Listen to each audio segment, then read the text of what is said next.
Hello guys, good afternoon sa tanan.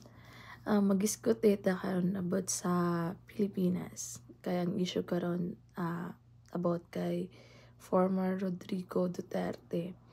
Ang maingon lang nako karon guys na iampo nato ang tanan na maging okay ang proseso.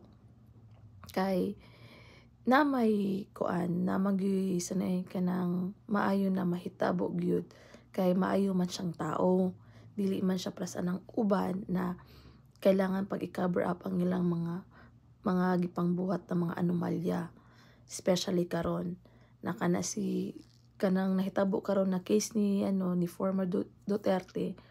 Kuan lang na siya, front lang na siya kay tungod ang president karon da sa Pilipinas na ay dakong issue or dakong problema dinhi sa Amerika na tulubagonon na ilalang nang gifront para dili makuan ilahang maistoryahan ilahang pamilya nila na unsay nahitabo.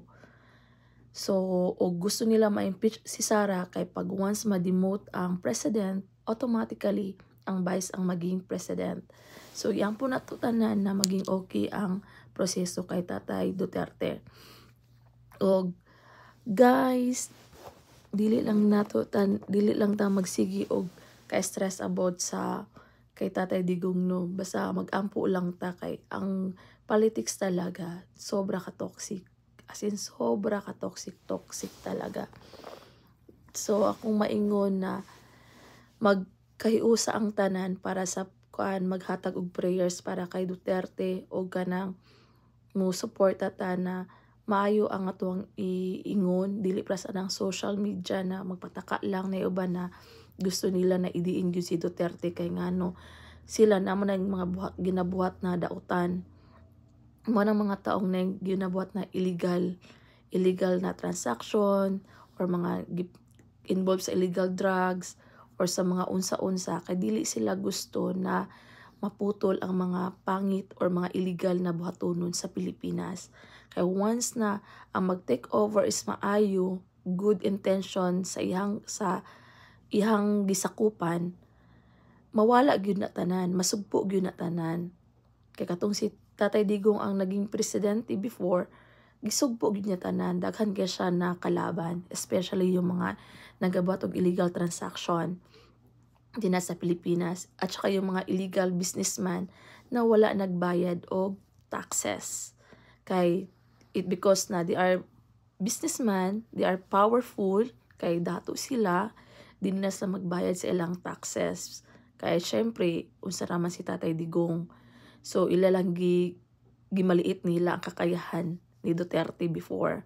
Pero wala sa kabaluan na unsa siya kamaayo.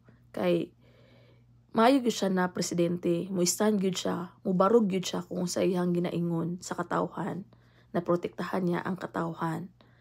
Bisan madaot na iyang image niya para lang protektahan ta.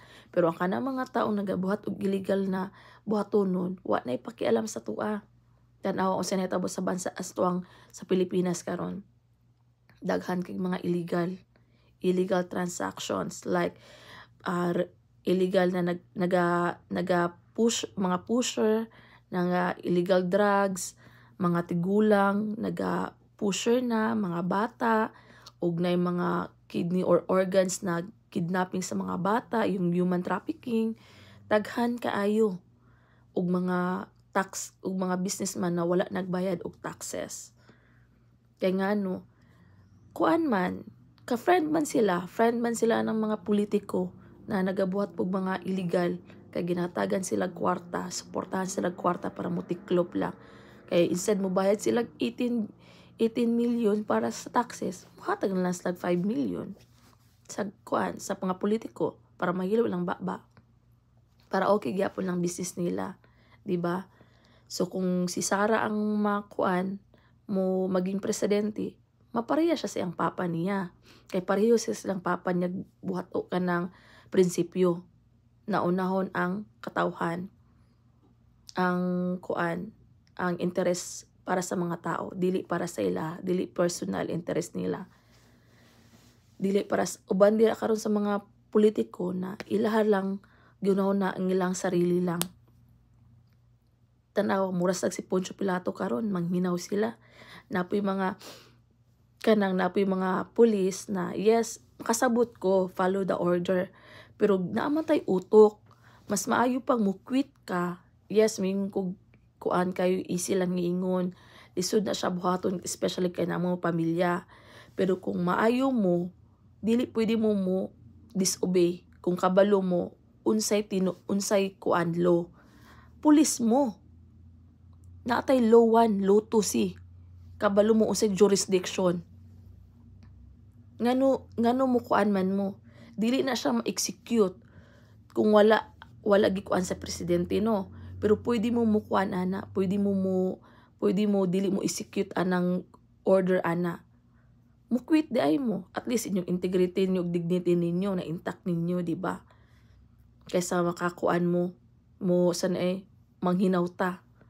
Kay for the rest of our life, mo na to ang regrets nato, pagsisihan nato na wala na to gibuhat ang tama, ang mali atong gilabanan.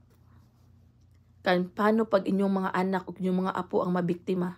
Kay tungod gitabangan ninyo ang mga maling gawi.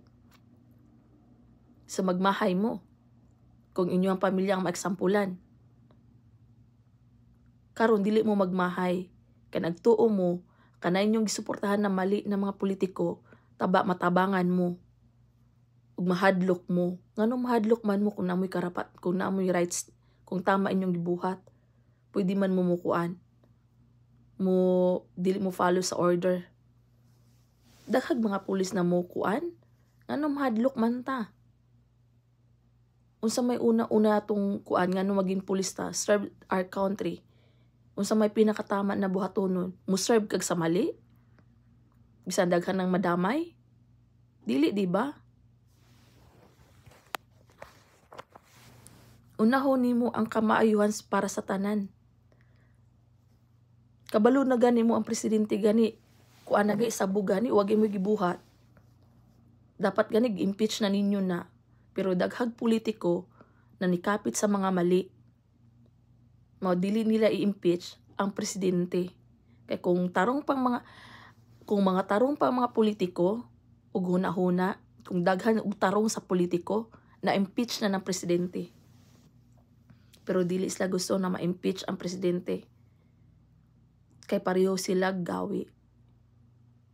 Kay kung ang vice ang maging president, mawala tanan ang mga illegal. So muna ilang kahadlukan. Kinsa man ang vice, Duterte. Kinsa man na si Duterte, anak ni Rodrigo Duterte, parehog prinsipyo. Mulaban, bisan unsa, basta nasa tama. Sipon ko ba, tugnaw kay dinhi, naman ko sa Alaska. Tugnaw kayo. So malang yun ako maingon karon guys. As in, so atong stressful karon sa bota ng politics din na naitabo sa atong gobyerno, iampo nato tanan na maokis Tatay Digong. Bisan ang president gana mo din sa kuan nga sa Amerika, support gani kay kuan, kay Duterte. Wani support anang president din na karon. Kay pangit kay gibuhat.